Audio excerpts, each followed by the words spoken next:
Welcome back. Father's Day special में आज हमारे साथ शामिल हो रही हैं सेरेब्रस कंसल्टेंट्स की वर्दा पेन से। मेंस ईगो और फादर एंड सन टसल्स नया मसला नहीं है, लेकिन जब दोनों एक ही बिजनेस को चलाने लगे तब बिजनेस को फायदा हो, इसके लिए जरूरी है कि वो एक दूसरे को अप्रिशिएट करें। And because behind every successful man there is a woman, we have to today. एक तो वर्दा है मेरे साथ और दूसरी मैं हूँ। तो चलिए वर्दा से बात करते हैं। वर्दा, बताइए, ये बिजनेसेस जिसमें पिता और बेटा साथ काम करते हैं, इनमें मेजर एरियाज क्या होते हैं जहां पर इन लोगों की लड़ाइयां होती हैं? सबसे पहले पैसा। बेटा पैसा खर्चा करना चाहता है, उसे नई टेक्नोलॉजी चाहिए, नया इंफ्रास्ट्रक्चर चाहिए। उसे लगता है कि जिस तरह से हम बिजनेस करते हैं वो आज के तरीके का हो, आज के जमाने का हो। तो पिता को लगता है कि मैं इतने सालों से बिजनेस कर रहा हूँ, मैंने इतना बिजनेस बढ़ाया है, ये जो कर रहे हो वो फिजूल के खर्चे हैं, वो क्यों चाहिए। दूसरा जो बेसिक कारण होता है जिसके ऊपर उनकी काफी मतभेद होती है, वो लोगों को लेके होती है।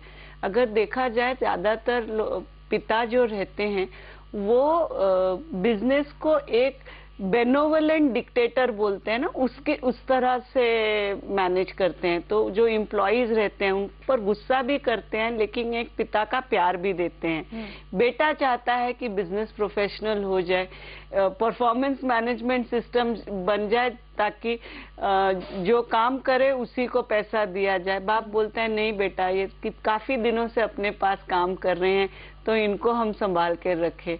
और तीसरा मुद्दा जो रहता है वो किस तरह से बिजनेस किया जाए, बिजनेस का स्वरूप क्या हो, कस्टमर कौन हो, उसके ऊपर होता है। लेकिन पहले जो कारण दो कारण मैंने बताए, 80% of the fights are based on that. Alright, तो फिर क्या किया जा सकता है जिससे कि, क्योंकि पिता ने जब बिजनेस खड़ा किया है और बेटे को उसमें इंडक्ट किया है, तो ये ऑब्वियस है कि उसकी मंशा तो यही है कि मैं बिजनेस आप ही को दूंगा, लेकिन वो स्मूथ ट्रांजिशन किस तरह से इंश्योर किया जाए?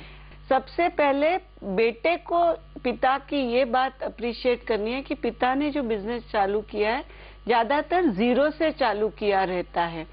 और जब जीरो से आप कुछ भी चालू करते हो तो जो लोग इकट्ठे करते हो, जो रिलेशनशिप और ट्रस्ट पे वो बिजनेस चालू होता है।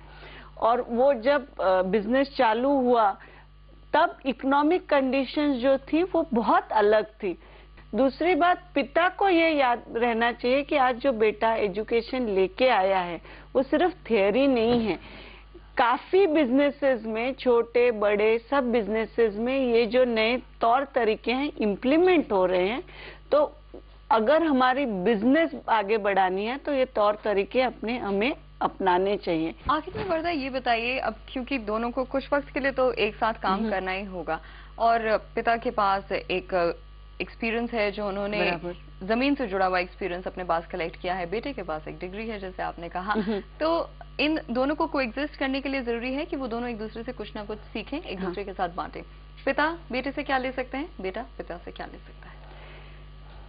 जैसे मैंने पहले भी बताया, बेटा पिता से उनका जो रिलेशनशिप का जो तरीका है वो ले सकता है। पिता ने जो रिलेशनशिप्स एम्प्लॉइज, कस्टमर्स, वेंडर्स के साथ जो बनाई रहती हैं वो बहुत गहरी रहती हैं। और जिस तरह से उन्होंने रिसोर्सफुलनेस बोलते हैं ना, हर तरीके के प्रॉब्लम्स को सॉल्व करते करते बिजनेस बढ़ाया है। और थर्ड इज पर्सपेक्टिव। पिता का जो पर्सपेक्टिव रहता है काफी इंट्यूटिव रहता है। पिता बेटे से सीख सकता है कि आज के तारीख में नया क्या हो रहा है और वो नई चीज मैं अपने बिजनेस में कैसे लागू कर सकते हैं। रेजिस्ट न करें, उसे बेसिकली रेजिस्ट न करें। ये जो चेंज है दोनों तरफ से होनी चाहिए। अगर वो दोनों तरफ से होती है, और हम काफी बिजनेसेस देखते हैं जहाँ पे दोनों तरफ से एक्सेप्टेंस रहता है, एक दूसरे पे ट्रस्ट रहता है, जिसके कारण बिजनेस आगे ही बढ़ता है। शुक्रिया वर्दा हमसे बात करने के लिए। और आज के इस फादर्स डे स्पेशल में हम फिलहाल आपसे लेंगे इजाजत, लेकिन आवाज एंटरप्रेन्योर के लिए आप अपने सवाल भेज सकते हैं। बिजनेस से जुड़ा आपका कोई भी सवाल हो हमें भेजने से न हिचकिए। अपने सवाल लिखिए हमें smallbiz@network18online.com पर। अभी फिलहाल टीम को दीजिए इजाजत।